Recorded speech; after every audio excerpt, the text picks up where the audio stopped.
Hello दोस्तों, मेरे YouTube channel पर आपका स्वागत है। तो चलिए कहानी शुरू करते हैं। कहानी अच्छी लगी तो प्लीज़ चैनल को लाइक सब्सक्राइब शेयर जरूर कीजिएगा। महक शिवांश की बात पर अपना सिर हिलाते हुए, ठीक है मैं जा रही हूँ, तुम अपने पापा के साथ आना। इतना कहकर महक मृत्युंजय की तरफ तिरछी आंखों से देखने के बाद कमरे से बाहर चली जाती है और मृत्युंजय बस हाथ मसलते रह जाता है।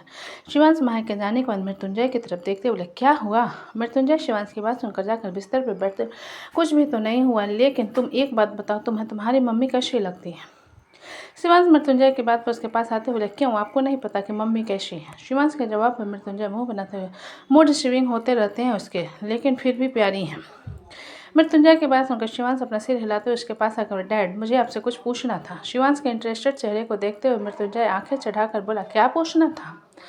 यही कि आप कह रहे थे कि हुआ पहले मम्मा जी के लिए इंटरेस्टेड नहीं थे, फिर आप बाद में सीरियस क्यों हैं? शिवांश ने मृत्युंजय को देखते हुए, जिसके जवाब में मृत्युंजय शिवांश को घूरते हुए, इतनी छोटी सी हाइट और इतने बड़े बड़े सवाल। मृत्युंजय की बात पर शिवांश मुंह बनाते हुए बोला, लेकिन फिर भी मैं वैदिक के बराबर हूँ हाइट में, तो फिर आप मेरा इस तरीके से हाइट को लेकर मजाक नहीं उड़ा सकते। मृत्युंजय शिवांश की बात सुने गहरी सांस भरकर बोला, माय डियर चाइल्ड, तुम अभी इन मामलों से दूर रहो। जिसे सुनकर शिवांश चमकती आंखों से मृत्युंजय की तरफ देखते हुए, एक्चुअली बात यह थी कि डैड, कि अगर मुझे एक्सपीरियंस हुआ तो मैं अपने छोटे को ज्ञान बांट सकता हूँ। जिसे सुनकर मृत्युंजय शिवांश की तरफ देखने लगा, फिर अचानक बोला, मुझे ज्वेलरी शॉप जाना है। शिवांश मृत्युंजय की बात सुन कंफ्यूज बोला, क्यों? मृत्युंजय शिवांश की बात सुनकर खड़ा होकर अपने कोट को ठीक करते हुए, तुम्हारी शादी की तीसरी सालगिरह आने वाली है, तुम्हारी मॉम के लिए मैंने हमारी शादी की तीसरी सालगिरह आने वाली, तुम्हारी मॉम के लिए एक पेंडेंट ऑर्डर किया था, बस उसे ही लेने जाना है। जिसे सुनकर शिवांश उसकी तरफ देखते बोला, तो किसी को भेज दीजिए, आप क्यों जाओगे?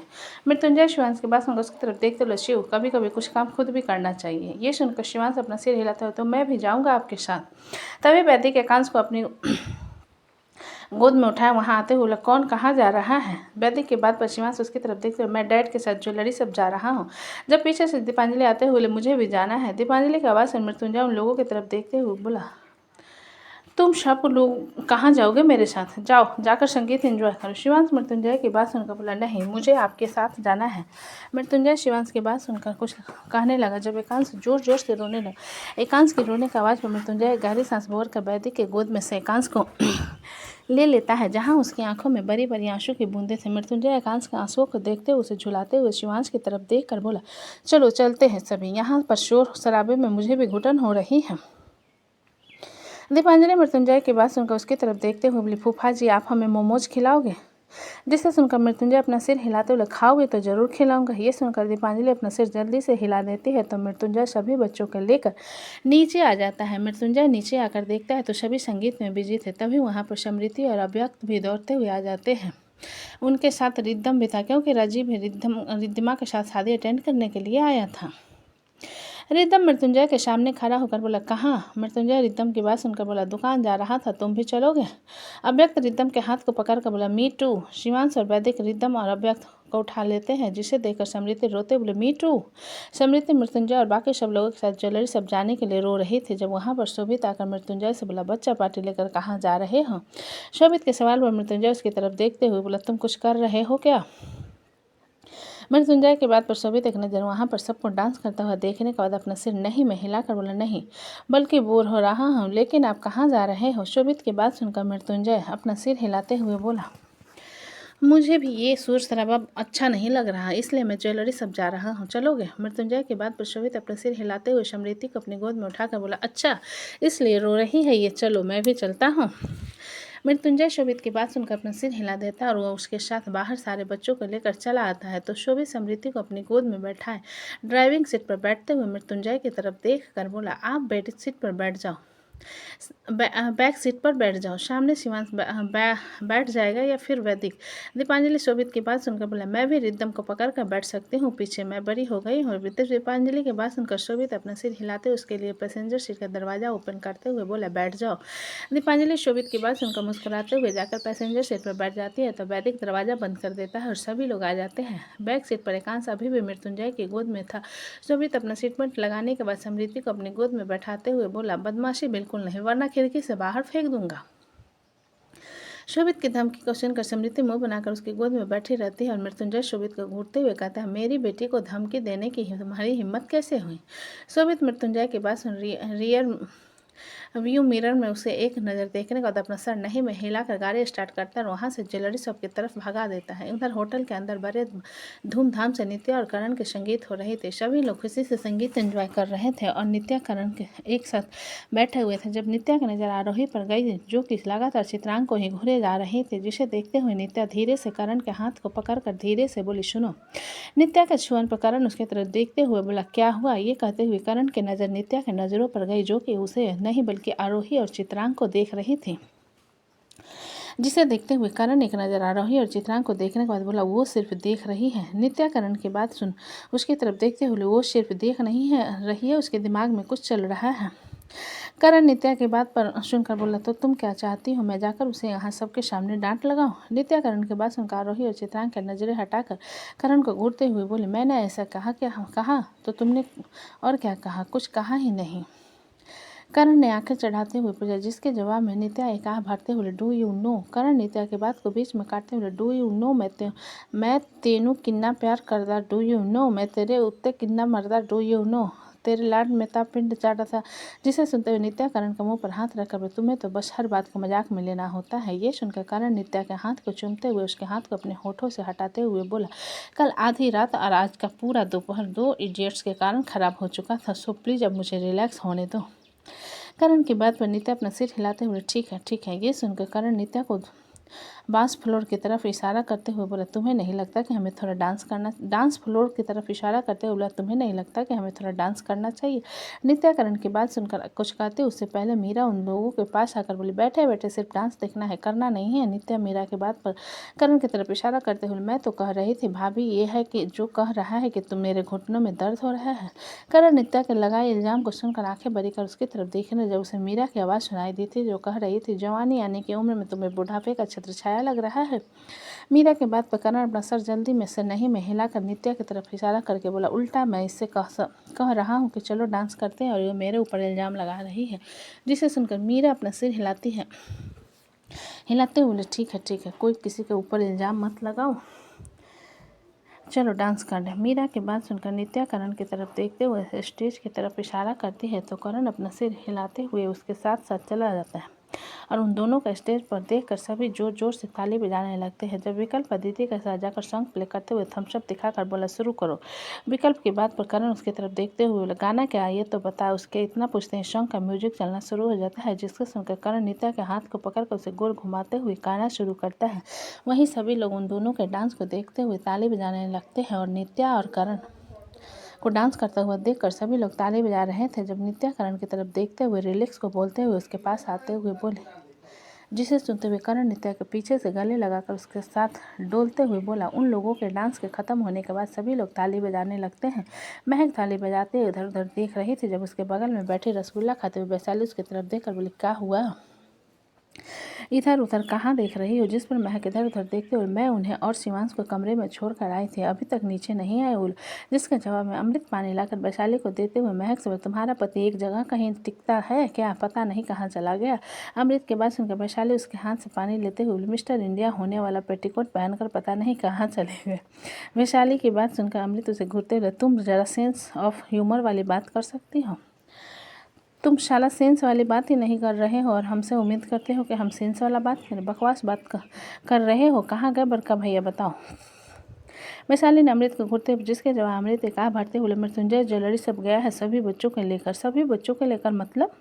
महक ने थोड़ा हैरान होकर पूछा, जिसके जवाब में अमृत उसकी तरफ देखते हुए बोला, हमारी भांजी को यहाँ पर छोड़कर कोई बच्चा यहाँ पर नहीं है, सब चलेगा मृत्युंजय के साथ। अमृत के बाद सुनकर महक बड़ी बड़ी आंखों से उसकी तरफ देखते हुए बोली, एकांश? अमृत महक के बाद बड़ी बड़ी आंखों को देखते हुए अपना सिर हिलाकर बोला, तुम्हारा सुपुत्र भी चला गया अपने पिताश्री के साथ। ये सुनकर महक मुँह फुलाते हुए, आने दो उन्हें, अच्छे से उनकी खबर लेती हूँ, इसलिए कहती हूँ बिस्तर से ठीक से खड़े नहीं होते कि इधर उधर उनके घूमना शुरू हो जाता है। महक की बात सुनकर अमृत मुस्कुराते हुए, वो छोटा बच्चा नहीं है। अमृत की बात पर महक उसकी तरफ देखते हुए बोली, मेरे छोटे बच्चे से भी गए गुजरे हैं, वो हर वक्त बदमाशी करते रहते हैं। महक की बात पर अमृत मुस्कुराते हुए बोला, फिक्र मत करो, वो है ना, सबको संभाल लेगा। महक अमृत की बात पर अपना सिर हिला देती है और खड़ी होते हुए कहती है, मुझे माही से कुछ काम था, आप दोनों बात करो। इतना कहकर महक माही के पास चली जाती है। अमृत जाते हुए महक को देखने के बाद वैशाली के बगल में बैठकर बोला, तुम्हारे पास तमीज़ नहीं है, पता था, अब पता चला तुम्हारे पास दिमाग भी नहीं है। अमृत की बात सुनकर वैशाली एक नज़र से घूरने के बाद बड़े इंटेंस नज़रों से अमृत की तरफ देखते हुए उसके थाई पर हाथ रखकर बोली, कुछ कह रहे थे तुम? वैशाली के अचानक बदलते तेवर को देखकर अमृत थोड़ा हैरान होकर उसके साथ को अपने थाई से हटाते हुए बोला, पागल हो गई हो क्या? सब बैठे हैं यहाँ पर। वैशाली अमृत के हाथ को अपने हाथ के ऊपर से हटाकर अपने हाथ के ऊपर की तरफ ले जाते हुए बोले, तो देखने तो दो ना, हम अपने पति के साथ फ्लर्ट कर रहे हैं। अमृत कुर्सी के हैंडल को कसकर पकड़ते हुए धीरे से वैशाली से बोला, वैशाली तमाशा मत करो। जिसे सुनकर वैशाली अपना सर नहीं में हिलाती, हमने तो सोच लिया हम तमाशा करेंगे, अब तुम अपना देख लो कि तुम कैसे इस तमाशे से बचना चाहते हो। वैशाली के बाद अमृत उसे कुछ कहता उससे पहले रचना वहाँ पर आकर अमृत से बोले, अमृत। रचना की आवाज़ सुनकर अमृत एकदम से वैशाली के हाथ को हटाकर खड़ा होते हैं, बोले, हो चाची। वैशाली घुरकर अमृत की तरफ देखती है। वहीं रचना अमृत की तरफ देखते हुए कहते हैं, तुमने शोभित को कहीं देखा है? रचना के सवाल पर अमृत जल्दी से अपना सिर हिलाते हुए बोला, हाँ चाची, मैंने उसे अमृत के साथ बाहर जाते हुए देखा है और वो लोग सौंप गए हैं। रचना अमृत की बात सुनकर अपना सिर हिलाकर वैशाली की तरफ देखते हुए, वैशाली, मैंने तुम्हें एक साड़ी का सेट दिया था घर में अदिति को पहनने के लिए, उसे दे देना, ठीक है? वैशाली रचना की बात सुनकर अपना सिर हिला देती है तो रचना अपना सिर हिलाकर वहाँ से फिर से सबके बीच में चली जाती है। रचना के जाने के बाद वैशाली अमृत की तरफ घूर कर देखती है, जिस पर अमृत इधर उधर देखते हुए वैशाली से कहता है, मुझे याद आया, करण और चित्रांग ने मुझे कुछ काम दिया था जिसे मैं कर नहीं पाया हूँ, मैं बाद में मिलता। इतना कहकर अमृत वहाँ से बिना वैशाली की बात सुने 9-2-11 हो जाता है, जिसे देखते हुए वैशाली खुद से बोली, साला एक नंबर का फड्डू पति मिला है हमको, और एक चीज़ हमको समझ नहीं आती, पति के साथ रोमांस नहीं करेंगे तो क्या कोई भूत आएगा हमारे साथ रोमांस करने के लिए? इतना सोचते हुए वैशाली मुंह बनाकर रचना के बात को याद कर कमरे की तरफ चले जाते हैं। इधर महक माही के पास आकर बोली, माही। माही महक की आवाज़ पर उसकी तरफ देखते हुए, हाँ दीदी, क्या हुआ? वो मैंने कल नित्या को देने के लिए जो सेट दिया था, क्या तुम मुझे अभी दे दोगे ताकि मैं नित्या को याद से दे दूँ, क्योंकि कल तो शादी है ना, बिजी हो जाएंगे हम, महक ने कहा। जिसे सुनकर माही अपना सिर हिलाते हुए बोले, हाँ, मैंने उसे अपने कमरे में कबर्ड में रखा था, मैं अभी ले आती हूँ। आरोही जो कि माही के पीछे खड़ी उन दोनों की बातें सुन रही थी, उसे एक नज़र देख वहाँ से चले जाते हैं। वहीं महक माही की बात सुनकर बोली, नहीं, तुम बैठी रहो, अगर तुम्हें दिक्कत ना हो तो मैं इधर माही के पास आकर माही महक की आवाज़ पर उसकी तरफ देखते हुए बोली, हाँ दीदी, क्या हुआ? वो मैंने कल नित्या को देने के लिए जो सेट दिया था, क्या तुम उसे अभी दे दोगी ताकि मैं नित्या को यहाँ से दे दूँ, क्योंकि कल तो शादी है ना, बिजी हो जाएंगे, महक ने कहा। जिसे सुनकर माही अपना सिर हिलाते हुए बोली, हाँ, मैंने उसे अपने कमरे में कबर्ड में रखा था, मैं अभी ले आती हूँ। आरोही जो कि माही के पीछे खड़ी उन दोनों की बातें सुन रही थी, उसे एक नज़र देखकर वहाँ से चली जाती है। वहीं महक माही की बात सुनकर बोली, नहीं, तुम बैठी रहो, अगर तुम्हें दिक्कत ना हो तो मैं निकाल लूँ। माही की बात सुनकर अपना सिर हिलाते हुए मुस्कुरा कर बोले, हाँ, क्यों नहीं, वैसे भी मुझे अभी उसके साथ डांस करना है। ये कहते हुए माही चित्रांग की तरफ इशारा कर देती है, जो कि करण से कुछ धीरे धीरे बातें करते हुए हंस रहा था, जिसे देखकर महक अपना सिर हिला देती है और वहाँ से चली जाती। माही महक के जाने के बाद अपने कदम चित्रांग की तरफ बढ़ा देती है, जब पीछे से अदिति उसके कंधे पर हाथ रखते हुए कहती है, महक दीदी। माही अदिति के कंधे पर हाथ रखने पर उसकी तरफ देखते हुए बोली, मैं माही हूँ। अदिति, क्या हुआ? जिसे सुनकर अदिति मुंह बनाते हुए, आपने और महक दीदी ने एक जैसे कपड़े पहने और हेयर स्टाइल भी एक जैसा किया है, इसलिए कंफ्यूज हो गए, वैसे दीदी कहाँ हैं? अदिति की बात सुनकर माही मुस्कुराते हुए ऊपर की तरफ इशारा करके बोली, मेरे कमरे में है, उन्हें कुछ काम था इसलिए। माही की बात पर अदिति अपना सिर हिलाकर बोली, ठीक है, मैं जा रही हूँ। इतना कहकर अदिति माही के कमरे की तरफ चली जाती है और माही चित्रांग की तरफ अपने कदम बढ़ा देती है। इधर महक जब माही के कमरे में पहुंचते हैं तो वहाँ पर पूरा कमरा बिल्कुल साफ़ सुथरा था, जिसे देखकर महक मुस्कुराते हुए जाकर कबर्ड खोलती है तो उसमें बहुत सारे सामान रखे हुए थे। इतने सारे सामान को देखते हुए महक अपना सिर नहीं में हिलाकर सभी को व्यवस्थित करते हुए एक ज्वेलरी का डब्बा जो साइड में रखा हुआ था उसे निकालती है, क्योंकि उसे महक ने ऑलरेडी अच्छे से पैक किया था, जिस कारण वो अपने सामान को पहचान जाती है। तभी जो बहुत सारे कपड़े वहाँ पर इकट्ठे हुए नीचे गिर जाते हैं, जिन्हें देखकर महक ज्वेलरी डब्बे को टेबल पर रख कपड़े को उठाने लगती है और कोई महक की तरफ अपने कदम बढ़ा रहा तब महक सभी कपड़ों को व्यवस्थित करने के बाद दरवाज़ा बंद करते हुए पलटने लगती है। जब उसके गले में गले को बहुत कसकर पकड़ लेता है। अचानक किसी के गले को पकड़ने पर महक बुरी तरीके से घबरा जाती है और खुद को छुड़ाने लगती है, लेकिन उसकी आवाज़ भी नहीं निकल पा रही थी। उस शख्स की पकड़ पर महक के गले पर मजबूत होती जा रही थी, जिस पर महक उसके हाथ को एकदम से कसकर पकड़ लेती है और झटक देती है तो पीछे खड़ी आरोही लड़खड़ा कर 2 कदम पीछे हो जाती है।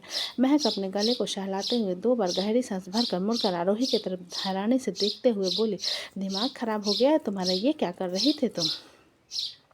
आरोही महक को अपने सामने देखकर अपने दांत आपस में पीसते हुए बोली, ये उस माही का कमरा है ना, तो तुम यहाँ क्या कर रही हो और उसकी तरह कपड़े क्यों पहन रहे हैं तुमने? महक आरोही के बात पर अपनी आंखें छोटी करते हुए बोली, it's none of your business कि मैं माही के कमरे में क्या कर रही हूँ, बल्कि तुम्हें ये बताना चाहिए कि तुम मेरा गला क्यों दबा रही थी। महक के बात सुनकर आरोही उसे घूरते हुए बोली, तुम्हें नहीं मारना चाहती, उस माही को मारना चाहती हूँ क्योंकि वो मेरे और चित्रांग के बीच में आ चुकी है। जिसे सुनकर महक हैरान आंखों से उसकी तरफ देखते हुए, तुम सच में पागल हो चुकी हो। महक के पागल करने पर आरोही कसकर फिर से महक के गले को पकड़कर उसे कबर्ड में चिपकाते हुए बोली, हाँ मैं पागल हो चुकी हूँ और मेरे इस पागलपन का सबसे बड़ी वजह तुम्हारा वो पति है जिसने मुझे पागल खाने में डलवा दिया, तो अब मैं तुम्हें भी जान से मार दूंगी। ये कहते हुए आरोही की पकड़ महक के गले पर मजबूत होने लगती है। महक अचानक आरोही के किए बार को हैरान हो जाते और अपने गले को छुड़ाने की कोशिश करते हुए कहती है, तुम सच में पागल हो चुकी हो, छोड़ो मुझे। ये कहते हुए महक माही के पेट पर आरोही के पेट पर अपने घुटने से मारती है, लेकिन फिर भी आरोही अपने दर्द को इग्नोर करते हुए महक के गले को नहीं छू। तब तक पीछे से अदिति आरोही के बाल को पकड़ लेती और उसे खींचकर बिस्तर पर धकेल लेती।